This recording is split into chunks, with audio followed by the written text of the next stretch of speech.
मेरा नाम है सोहन यादव और मेरे YouTube चैनल फेमस इंग्लिश पर आपका बहुत बहुत स्वागत है। दोस्तों आज की वीडियो में हम सीखने वाले हैं एक नई स्पेलिंग रूल। जी हाँ दोस्तों, अगर आप इंग्लिश पढ़ना लिखना चाहते हैं तो आपको स्पेलिंग रूल्स के जो नियम होते हैं यानी कि लॉज होते हैं उनको आने चाहिए। ये साइंस वाले लॉ नहीं है दोस्तों, ये सिंपल वाले लॉ हैं यानी कि नियम है जो कि आपको रटना नहीं है, सिंपल आपको समझना है। जैसे जैसे मैं आपको समझाऊँगा वैसे वैसे आपको समझना है और इन रूल को अप्लाई करना है। और आप देखेंगे कि हाँ, इस रूल को अप्लाई करने के बाद हमें इंग्लिश पढ़ना लिखना अच्छे से आ रहा है। तो चलिए दोस्तों, बिना किसी टाइम वेस्टे के हम जल्दी से इस वीडियो को ख़त्म करते हैं, समझ लेते हैं, तभी हम ख़त्म करेंगे, उसके बिना हम नहीं कहीं जाएंगे। ठीक है दोस्तों, तो चलिए हम और आप इस रूल्स को सारे को समझ लेते हैं कि किस तरह ये करने हैं और आप भी इसके बाद इंग्लिश पढ़ना लिखना सीखना आराम से आ जाएगा आपको। ठीक है दोस्तों, तो चलिए हम शुरू करते हैं। देखिए दोस्तों, आज की स्पेलिंग रूल क्या है। पहला स्पेलिंग रूल देखिए दोस्तों, जब किसी वर्ड में, अब देखिए दोस्तों नॉर्मली हम क्या यहाँ पे सीखेंगे एससी के उच्चारण के बारे में कि एससी जब आता है किसी वर्ड में तो हम उसको कैसे प्रोनाउंस करेंगे, यानी कि इंग्लिश वर्ड को हम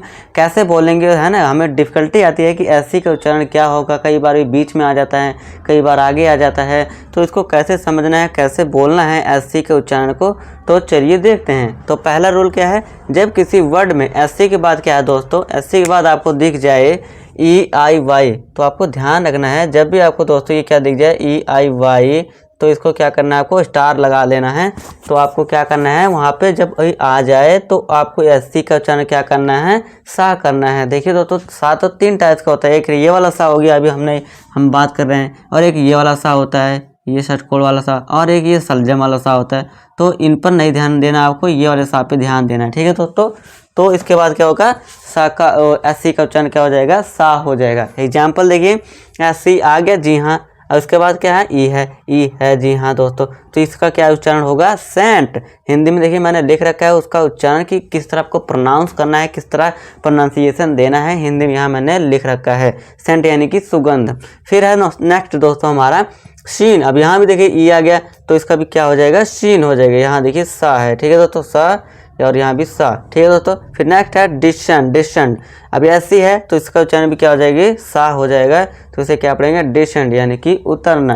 ठीक है दोस्तों, फिर नेक्स्ट है दोस्तों, नेक्स्ट रूल क्या है, यदि एससी के बाद EIY को छोड़कर, अब क्या है नेक्स्ट रूल। तो आई होप दोस्तों आपको फर्स्ट रूल समझ आया होगा। अब हम चलिए रूल 2 को पढ़ते हैं।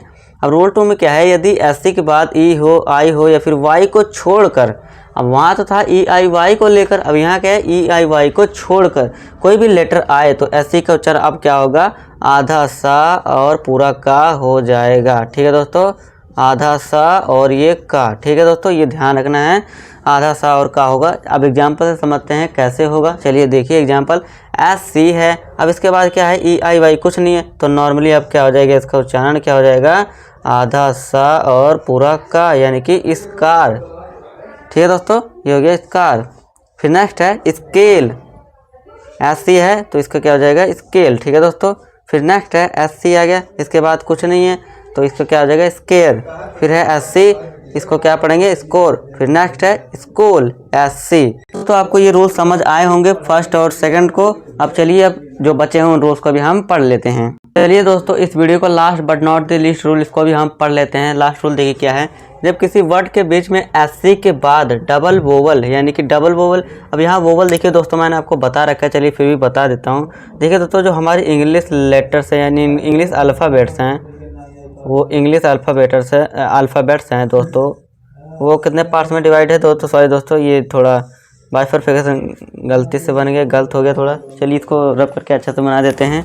देखिए दोस्तों, आप नॉर्मली समझिए, जो हमारी इंग्लिश है, इंग्लिश अल्फ़ाबेट्स में कितने होते हैं, 26 लेटर्स होते हैं। अब इन 26 लेटर को 2 पार्ट्स में डिवाइड किया हुआ है, एक होता है वोवल और एक होता है कॉन्सोनेंट। ठीक है दोस्तों, आप समझिए, वोवल जो होते हैं वो 5 होते हैं और कॉन्सोनेंट कितने होते हैं दोस्तों, 21 होते हैं। अब वोवल जैसे कि ए हो गया, है ना, EIO U, ये क्या होते हैं, हमारे वोवल्स होते हैं इंग्लिश में। और कॉन्सोनेंट जो इन 5 को छोड़कर बाकी जितने भी लेटर्स बच जाते हैं वो क्या जाते हैं, हमारे कॉन्सोनेंट में आ जाते हैं। आई होप दोस्तों आपको वोवल और कॉन्सोनेंट समझ आया होगा।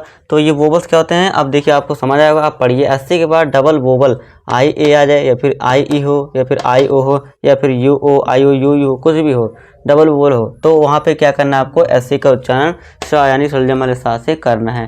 अब कैसे करना है एग्जांपल देखिए, जैसे कि से अब क्या पढ़ेंगे कॉन्शियस, ठीक है दोस्तों। यहाँ देखिए अब सा का साउंड आ रहा है, सा का इसमें भी और इसमें सब में आ रहा है, तो इसे क्या पढ़ेंगे हम कॉन्शियस। फिर नेक्स्ट है हमारा लसियस, इसमें सा का साउंड आ रहा है। फिर नेक्स्ट है लास्ट एग्जाम्पल कॉन्शियस, तो इसमें भी क्या आ रहा है सा का उच्चारण यानी कि सलजम वाले सा का उच्चारण आ रहा है। तो आई होप दोस्तों आपको सभी स्पेलिंग रूल समझ आए होंगे। अगर आपको समझ आया है तो अच्छी बात है, अगर आपको नहीं समझ आया फिर से कमेंट कीजिए, डाउट है तो डाउट को आप कमेंट कर सकते हैं, मैं उसको रिप्लाई ज़रूर दूंगा और इसके बाद फिर से वीडियो को अच्छे से बना के लाऊंगा। अगर आपको कहीं भी समझ नहीं आया, अगर आप डाउट है तो कमेंट कर दीजिए, मैं उस पर डाउट को भी एक वीडियो बना दूंगा, ठीक है दोस्तों। उस डाउट के ऊपर वीडियो बनाऊंगा आपके लिए फिर से लाऊंगा, ठीक है दोस्तों। तो मेरी मेहनत के लिए एक लाइक कर दीजिए और हमारे चैनल को सब्सक्राइब जरूर कीजिए, और हाँ अपने दोस्तों के साथ भी वीडियो को शेयर कर दीजिए ताकि वो भी समझ पाएँ। तो मिलूंगा आपसे दोस्तों नेक्स्ट वीडियो में नया टॉपिक के साथ, तब तक के लिए नमस्कार।